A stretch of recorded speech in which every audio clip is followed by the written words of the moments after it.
படத்தை பற்றி. Director mic கொடுங்க சார். 19 டேஸ்ல இந்த படத்தை எடுக்கணும்னு ஏன் தோணுச்சு? அதுவும் ஒரு ஸ்டீரியோ டைப் பிரேக் பண்றதுக்காகவா? இல்லை அப்படிலாம் இல்லை. நான் ஷெட்யூல் போட்டது வந்து 30 டேஸ் தான் போட்டேன். பட் ஒரு படம்ன்றது டீம் ஒர்க் தானே. எனக்கு தெரியாது நான் சீக்கிரமாக ஒரு 2-3 டேக்கில் ஓகே ஆகிடும்லாம். ஸோ அப்படி பண்ணும்போது என்னோடய ஆக்டர்ஸ் எல்லாமே சப்போர்ட் இருந்துச்சு.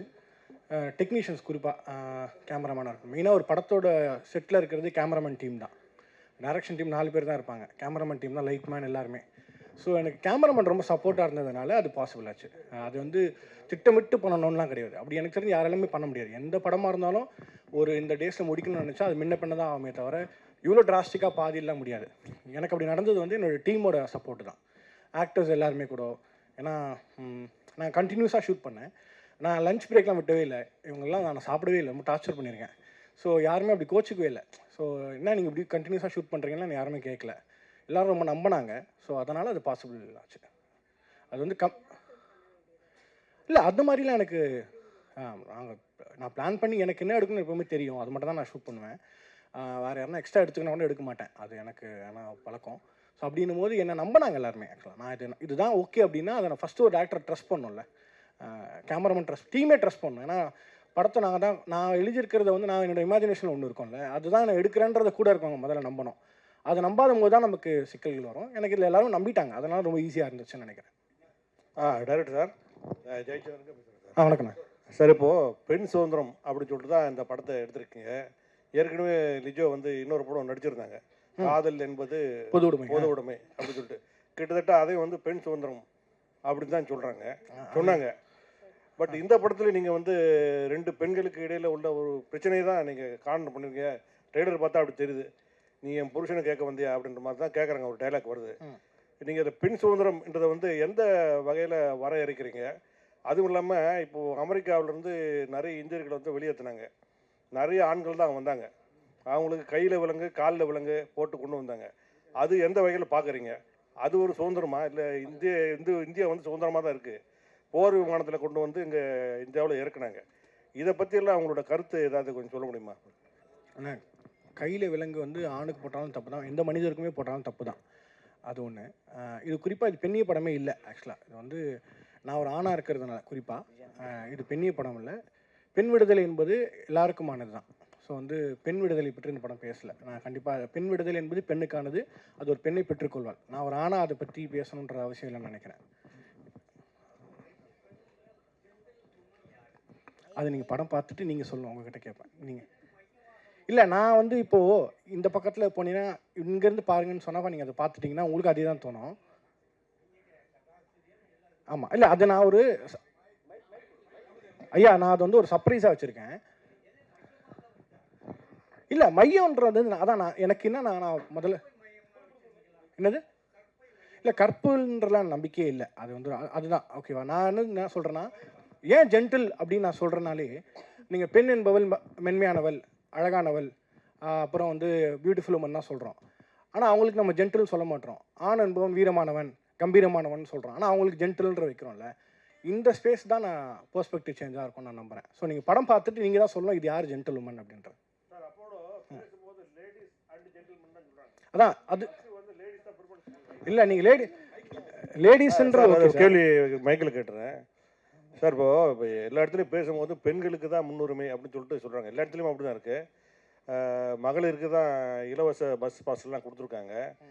அப்புறம் லேடிஸ் அண்ட் ஜென்டில்மேன் அப்படின்னு தான் சொல்கிறாங்க. அப்புறம் சார் லியோ சார் பேசும்போது கூட சொன்னார், இது பெண்ணியத்தை பற்றிய படம் தான், பெண்ணியத்தை பற்றி என்னென்னமோ பேசுகிறாங்க. ஆனால் பெண்ணுங்களுக்கு சரியான விடுதலை இன்னும் கிடைக்கல அப்படின்னு மாதிரி சொல்கிறாங்க. நீங்கள் வந்து பெண்ணியல் பற்றி பேசலை அப்படின்னு சொல்கிறீங்க. இப்போ என்ன கன்ஃபியூஷன் சார் இந்த படத்தில்? இல்லை கதாசிரியராக நான் தான் அந்த கதை என்னன்றது சொல்ல முடியும்ல. ஆஸ் அ டேரக்டராக அது ஒரு பெர்ஸ்பெக்டிவாக கூட இருக்கலாம். மேபி ஒருத்தருக்கு பார்வை மாறோன்னா அவர் வேறு அதான். பட் ஆஸ் அ டேரக்டராக நான் இந்த படத்தை வந்து என்னவா பார்க்குறேன்னு ஒன்று இருக்குல்ல, அதுதான் நான் என்னோட பெர்ஸ்பெக்டிவ் சொல்கிறேன். இப்போ அவர் சார் கேட்ட மாதிரி யார் ஜென்டில்னாரு, இப்போ அவர் ஒரு பாயிண்ட் ஆஃப் வியூவில் அந்த பாயிண்ட் ஆஃப் வியூ தான் அந்த படத்தோட ஒரு வித்தியாசமாக இருக்கும்னு நினைக்கிறேன். நம்ம படம் பார்த்த பிறகு கண்டிப்பாக நம்ம எல்லாருக்கும் இதை பற்றி இன்னும் பயங்கரமாக டிஸ்கஸ் பண்ணுவோம். இந்த கதையின் நாயகன்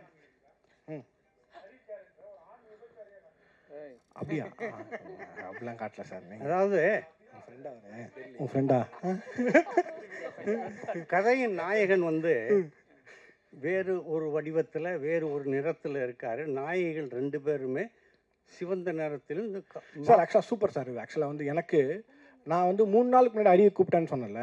ஏன்னா நான் முதல்ல இந்த கதையை பண்ணும்போது நான் வந்து அரிக்கு சொல்லியிருக்கேன் ஒரு தடவை, நான் பண்ணேன் ஒரு நைட்டு.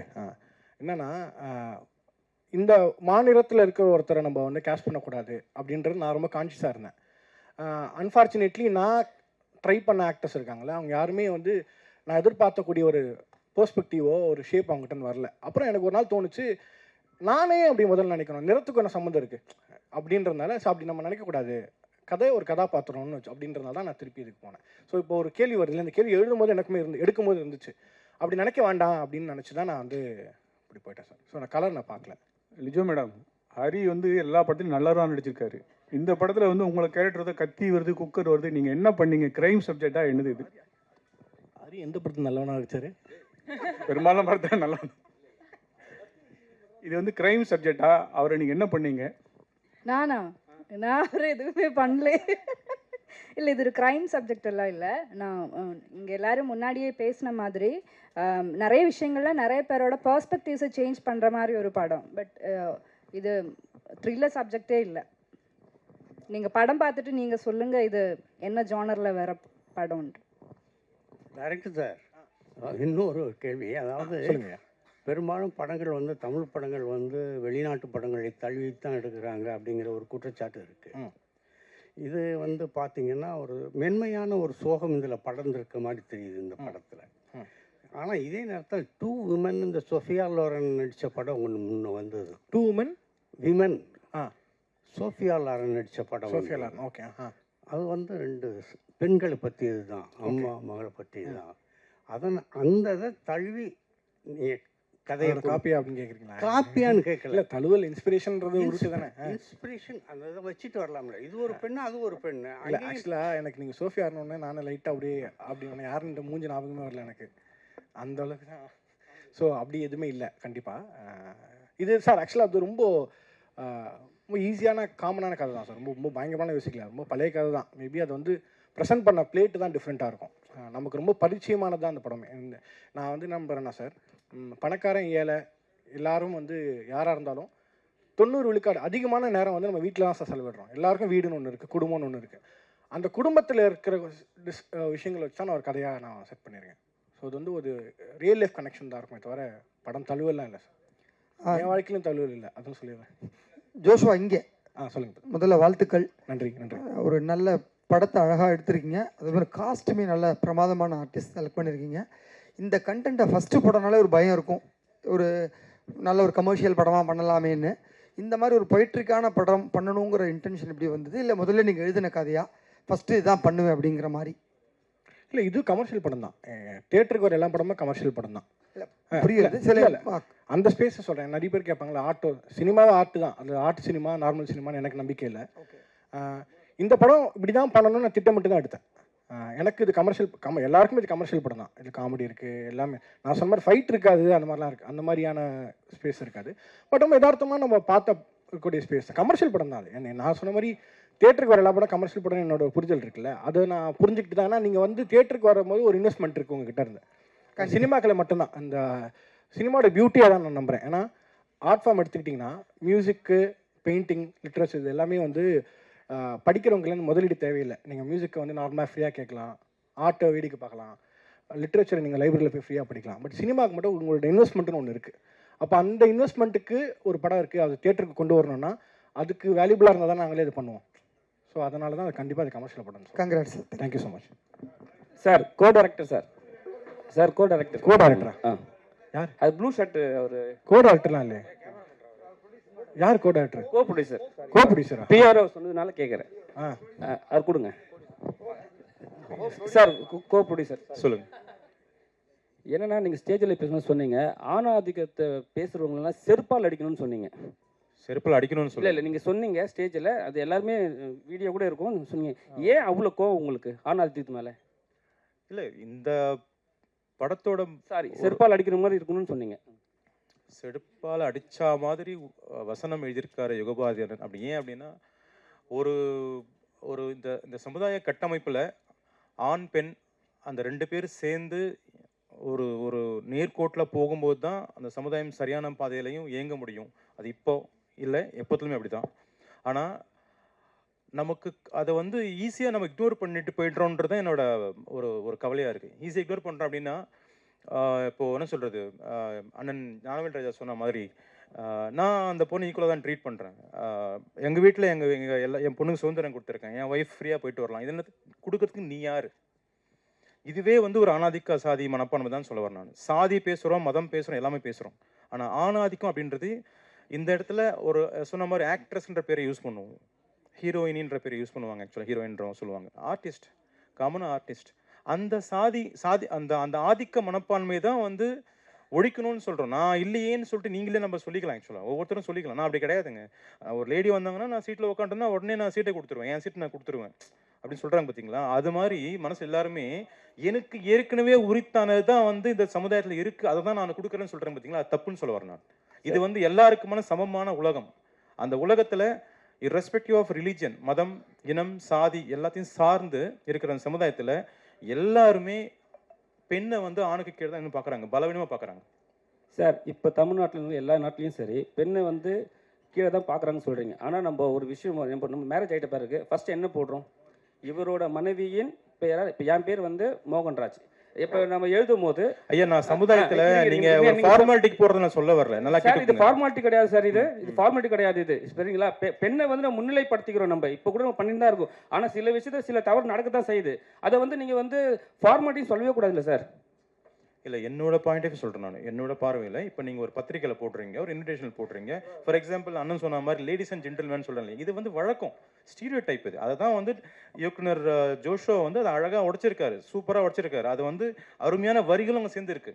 ஓகேங்களா? நீங்கள் படம் பார்க்கும்போது தெரியும் உங்களுக்கு. ஆக்சுவலி இப்போ நம்ம சொன்னது என்னென்னா, அந்த கோர் தீம் என்ன சொல்ல வரோம் அப்படின்னா, ஒரு ஆம்பளை என்ன வேணால் பண்ணலாம், ஒரு ஆம்பளை என்ன வேணால் பண்ணிவிட்டு அதை சாதிக்கலாம், அதை வந்து நல்லதுன்னு சொல்லலாம், இல்லை அதை வந்து ஜஸ்டிஃபை பண்ணலாம். ஓகேங்களா? அதை ஏற்றுக்கிற சமுதாயம் தான் நம்ம இருக்கோம், அதுதான் இருக்கணுன்றது தான் சொல்ல வராங்க ஆக்சுவலாக. ஸோ அதை நீங்கள் படம் பார்க்கும்போது உங்களுக்கு முழுசாக புரியும். டேரக்டர் சார்ட்ட கொடுங்க. டேரக்டர் சார், நீங்கள் படத்தில் வந்து நீங்கள் சொல்லியிருக்கீங்க, அந்த சாங்ஸ் ஒன்று காட்டியிருக்கீங்க, கண்ணாடியை உடைச்சிட்டு அந்த பெண் வந்து பொட்டு தாலி எல்லாம் எடுக்கிறாங்கன்ட்டு. ஆனால் தமிழ்நாட்டில் பொறுத்த வரைக்கும் நம்ம தாலிக்கு பெரிய முக்கியத்துவம் கொடுப்போம். சரிங்களா? பெண்கள்னாவே தாலி, குடும்பத்து பெண்கள்னாவே அந்த விஷயத்த வந்து மறுக்கவே மாட்டாங்க யாருமே. சரிங்களா? நீங்கள் வந்து ஒரு விஷயத்த உடைச்சிருக்கீங்க. இது தமிழ்நாட்டில் எந்த வித சாத்தியம் இல்லைண்ணா. ஆக்சுவலாக வந்து நீங்கள் சொல்கிறீங்களே தமிழ்நாட்டில் அப்படி, அது வந்து நம்ம எல்லா மக்களோட கருத்தாக நான் சொல்ல முடியாதுல்ல. என்னோட கற்பனையாக நான் அது ஒரு கதை வச்சுருக்கேன். படத்தில் வரும்போது அது கோர்வையாக வரும்போது உங்களுக்கு புரிஞ்சிடும். ஒட்டுமொத்த மக்கள், தமிழ்நாட்டு மக்களோட பிரதிநிதியை நம்ம என்னையும் நான் சொல்ல முடியாது, உங்களையும் சொல்ல முடியாது. அது உங்களோட ஒரு கொஸ்டினாக நீங்கள் வைக்கிறீங்க. இது சினிமான்றதுனால நம்ம படத்தை பார்த்துட்டோன்னா அது ஒன்றும் கிளியராக டிஸ்கஸ் பண்ண முடியும் நான் நம்புறேன். இவ்விழாவிற்கு வந்திருந்து சிறப்பித்த அனைவருக்கும் அன்பும் நன்றியும். Thank you so much. பொதுவாக வந்து எல்லா படமே வந்து நல்லா இருக்கு ஒரு படம் அப்படின்றது வந்து ஊடகத்து மூலியமாக, பத்திரிகை மூலியமாக தான் நம்ம தெரிஞ்சுப்போம். அப்படி இருக்க சூழலில் நான் அந்த மாதிரி இதெல்லாம் நல்ல படம் தேடி பார்த்து படித்ததெல்லாம் ஊடகத்து மூலியமாக தான். இன்றைக்கி நான் ஒரு இயக்குனராக வந்திருக்கேன். கண்டிப்பாக என் படத்தையும் அது மாதிரி மக்கள்கிட்ட இப்போ கொண்டு சேர்க்கும்போது இன்னொருத்தரும் வருவதற்கான சூழல் உருவாகும். அதை பத்திரிகை நண்பர்கள், ஊடக நண்பர்கள் செய்யணும்னு ரொம்ப தாழ்மையுடன் கேட்டுக்கொள்கிறேன். நன்றி.